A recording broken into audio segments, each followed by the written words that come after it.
Hello and welcome to Spotlight on Education. I'm Dr. Jon Kopko, Superintendent of the East Brunswick Public Schools and your host for the program. Today my guest is Mr. Frank Noppenberger. Frank is our District Supervisor of Athletics and also Physical Education. And we're going to be discussing the physical education program throughout the entire school district, as well as the observance of Physical Education Month.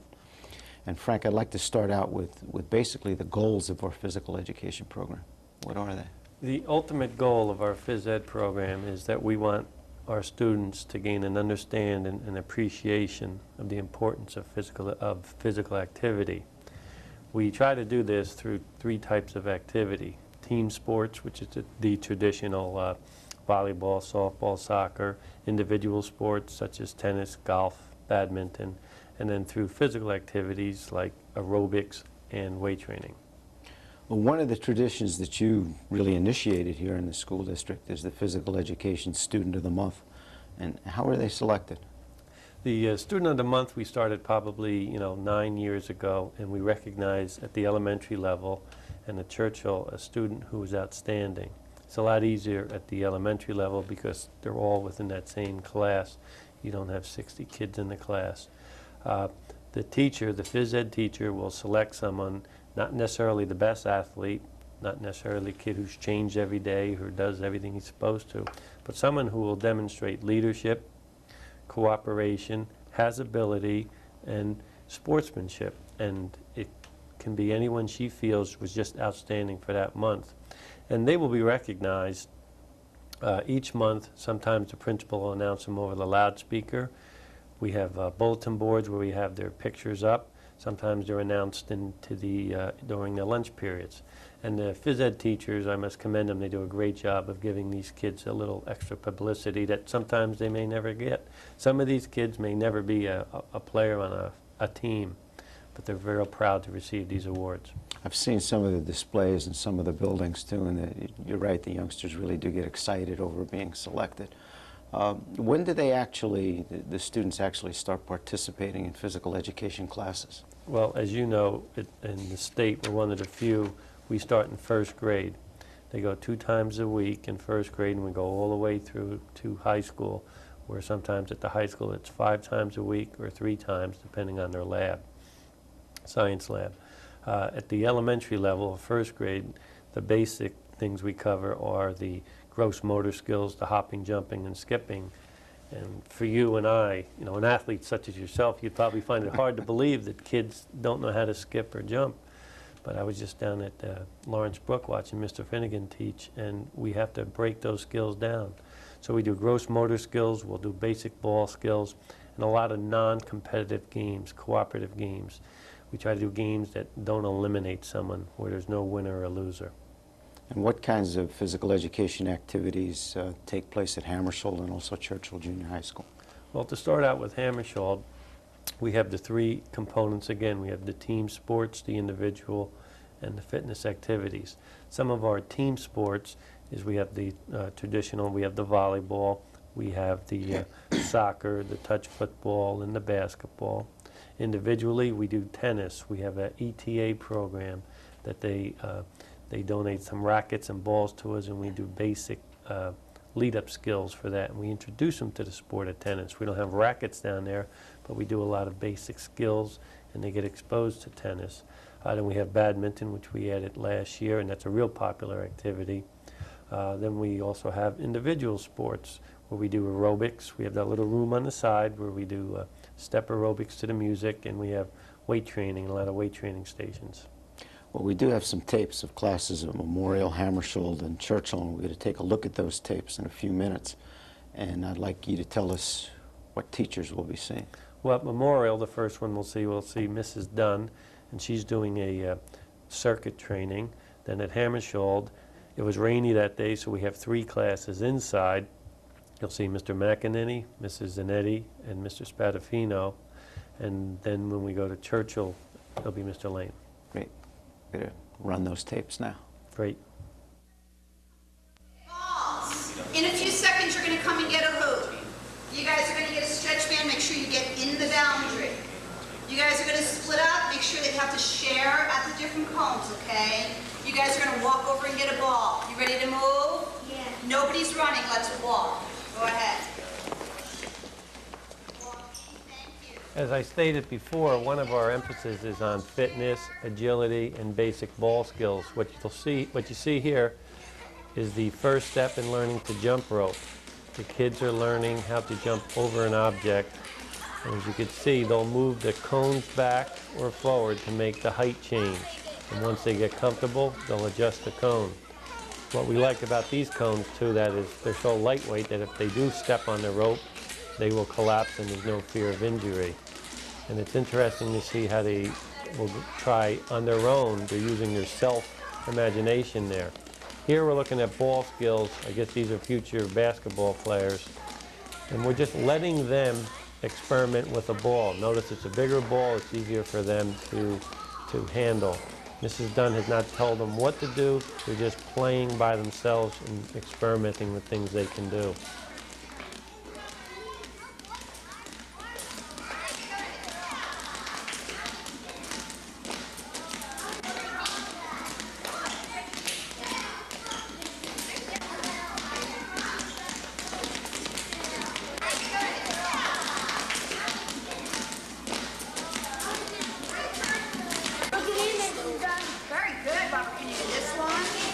These are Dynabands or strength development.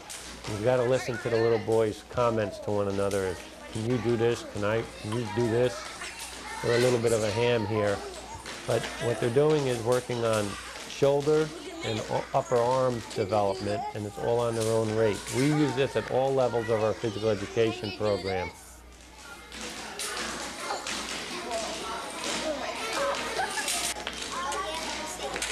Hula hoops, we use the traditional around the waist, but it's also a lead up for learning to jump rope. They learn how to rotate the hoop and they're stepping through. It's a fun activity. They really enjoy hula hoops. There's a lot of things they can do with them. Eventually we'll roll hoops and they've got to run through them. And you'll see in a little bit, a couple of the boys will go jumping through them. There's one right there.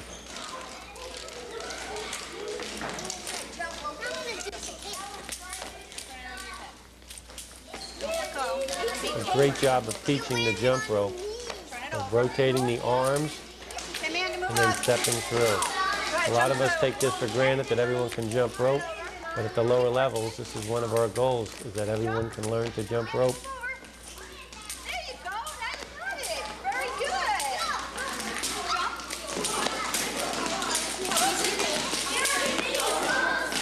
Good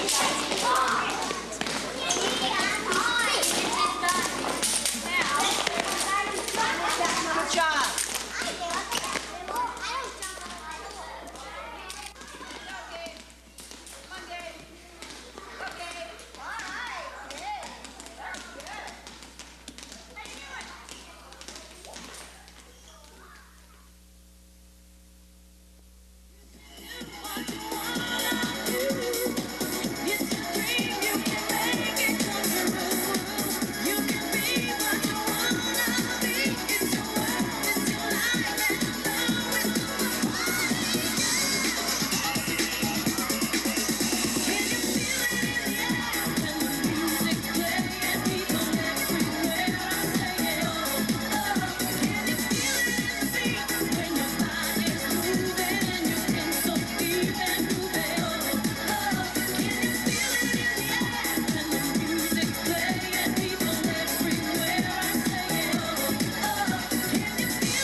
Okay, station number 1. Everybody look over here. The objective there is to knock 1, 2, or 3 of those cones over with your Frisbee. You must stand behind those 2 cones there when you're throwing. All right? Station number 1. Now, if you knock 1 cone over, you get 1 point. If you knock 2 cones over, you get 2 points. 2. If you knock 3 over, you get 3 points. Wow. Now, the whole day, the whole class period, you and your partner are working together as a team, a twosome. At each station, you're going to continue to add your points as you go along. Okay? All right, station number 2, over here. You must stand behind the 2 cones. This is the most difficult of all of them. You want to throw your Frisbee and you want it to go in that net. Okay? In that net. Now, this one goes to our station number 3. That is the simplest of them all. You must stand behind the arc formed by the cones. You get a point every time your Frisbee goes in the soccer goal. It doesn't have to hit the net. As long as it crosses over that white line. What's that? 1 point. Okay, over here. You can't see it from here, but when you get over there, you will. Everybody look at the far corner of the soccer field. See that 1 cone there? Yes. Okay, that is the distance station. Pay attention. That is the distance station. There is a tape measure going from that cone all the way down to the mid line of the soccer field. All right? When you throw, you want to measure how far you threw the Frisbee. Okay, so there's a tape measure there. One side is meters, the other side is feet, and I want you to use the measurement in feet. Okay, the record is 112 feet today so far. That's the farthest throw.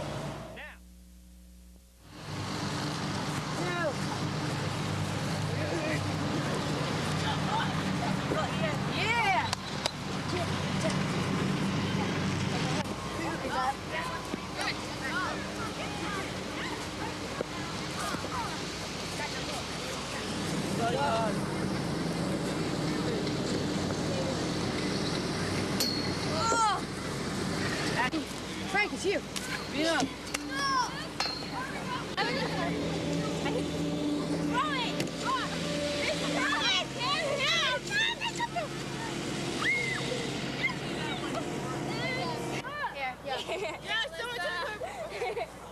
But you're both going at once.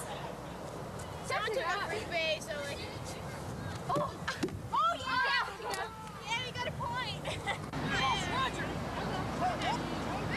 Girls, you're supposed to take your turn.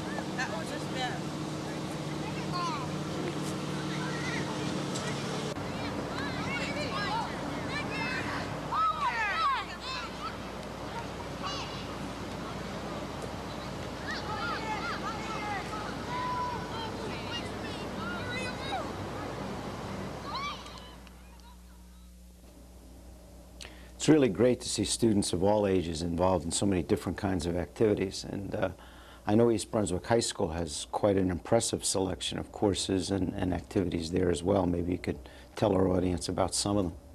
We're certainly proud of our high school phys ed program. I personally think the highlight is the individual sports. We offer golf, we have ping pong, we have badminton, paddleball, tennis, a lot of individual sports that kids can use later on in life. And we emphasize the basic skills and the basic strategy. Hopefully they'll be able to play with, go out on the weekends and play with their friends and or family members. We also do the team sports. What we've added recently is lacrosse. As you know, it's been added to the interscholastic program, and we find that it's being introduced in phys ed is the perfect way of developing a great athletic program. So we have a lot of team sports, and during the team sports we're emphasizing sportsmanship. We're not trying to make anyone a football player. We're just exposing them to the various team sports. And then our fitness program. We have slide Reebok, we have step aerobics, we have a dance program that's probably second to none, and we have aerobics. We have an aerobic room upstairs that's just outstanding. Those three areas really make our program a complete one. It's also an elective program. The kids get to pick what they want.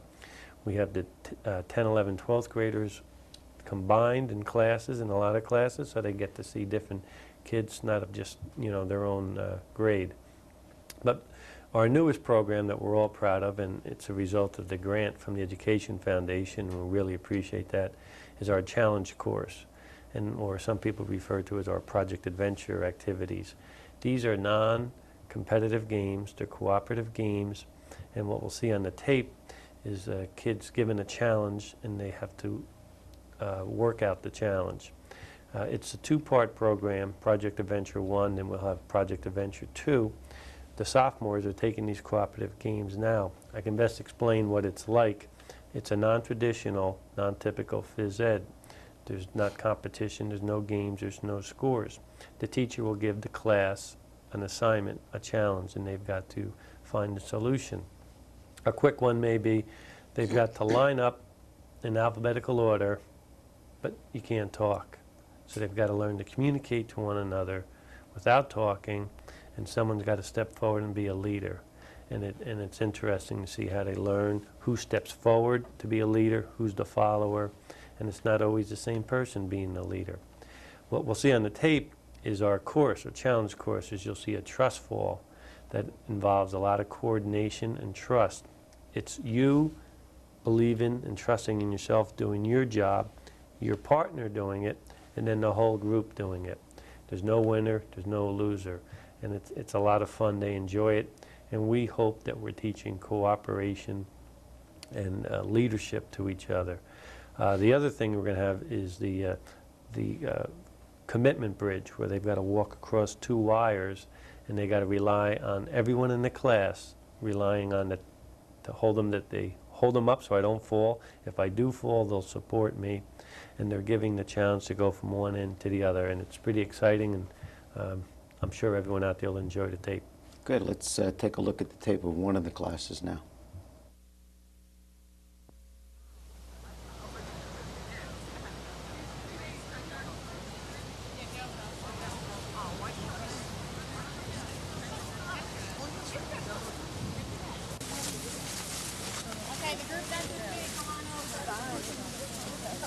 We're going to have one person spotting the faller.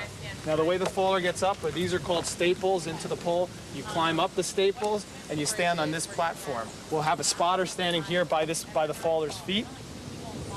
We'll have the zipper spot, about five people on each side, so about 10 people in the whole group, and one person, the head spotter, that's the person that's going to organize the group. So let's get organized. Good, Eugene. Go over more, Mike. That's okay. Not working. Yeah, I know. It's not even. She doesn't work that short. Okay, now Joe's job is to make sure. Yeah, more on this side. Move this way. Yeah, that's okay. No. What you want to do is be right up against the platform and then shoulders touching. That's okay, because we have another girl down there, so she's all right. Slide over more, so shoulders touching. Okay, now, what we're going to listen for is Joe. Joe's going to tell you to move right or left. All of you, 1 foot behind the other. You spot with your legs, not with your arms, right? You do a cushion with your legs.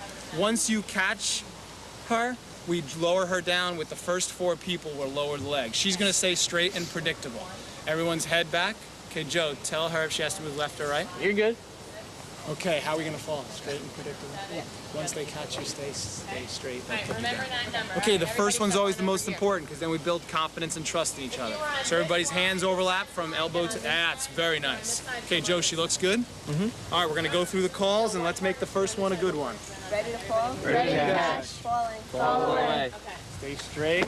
Great. Feet first. I caught it here. I'm not even playing. Feet first. Wait, hold on. Round of applause. Very nice. How was it? Okay, now. It didn't hurt either. It didn't hurt. It was a nice cushion. Okay, now, one thing I did see was everyone had the look on their face like they were going to be the only person catching the faller. That's what you want. Don't rely on your neighbor. If everyone does their job, the group does great. Meanwhile, that was a great first time. All right, anybody else choose to try to fall? Okay, everybody else who was Okay, organize the group. switch Linda, with let's me 'cause become a you're stronger spotter. than I Let's switch with somebody. Good, you spot Eugene's feet. Okay, let's get organized. either perfect on this side. That was good. Go to step off the back.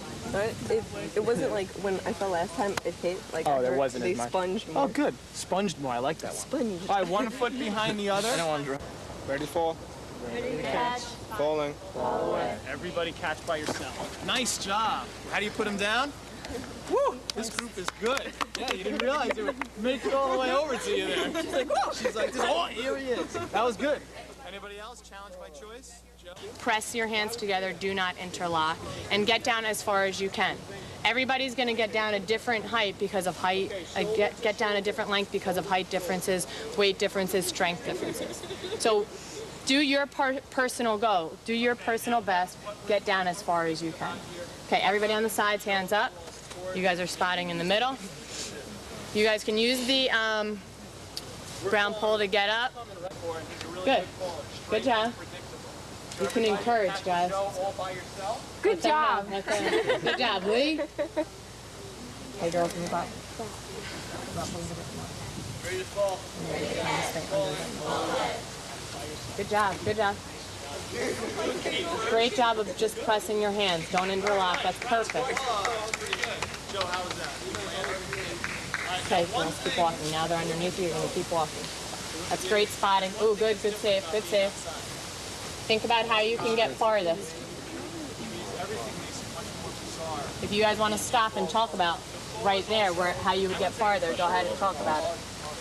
Okay, good. You guys just keep walking. Okay, lines move down as they're going. Try not to use them. Good. For the first time, this is great. Let's organize the line as best you see fit. More. We have somebody else be in charge of the feet. Someone who hasn't spotted by the feet yet. Good, good, good. All right, so we got this floor. You guys can just stand here. You stand on that side. That's how far this group got. Where's group number 2? Okay, you guys are going up next. Who was the last group here? Up. And when you catch me, I'm going to stay straight. Put me down the right way. That's okay. You can use that pole until you move away from it. Ready to fall. Ready to catch. Falling. Fall away. All right, feet first.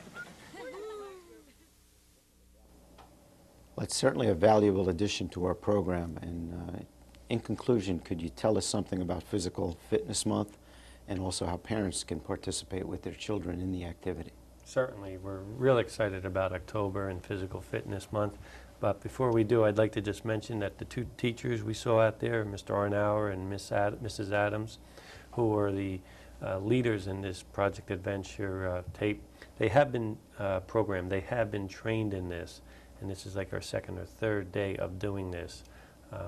Our teachers have to be trained. It's just it's a process. So it may look a little dangerous, but they certainly know what they're doing. Now, Physical Fitness Month, October. 6, 7, maybe 10 years ago, we got the idea to promote physical fitness in the community. And we have what we call a fitness calendar. And every day on there, or family fitness calendar, every day on there is an activity that we suggest that the student and the family member can do. For instance, the first day, maybe walk a half mile after dinner with a family member. Another day could be play a new sport with a family member.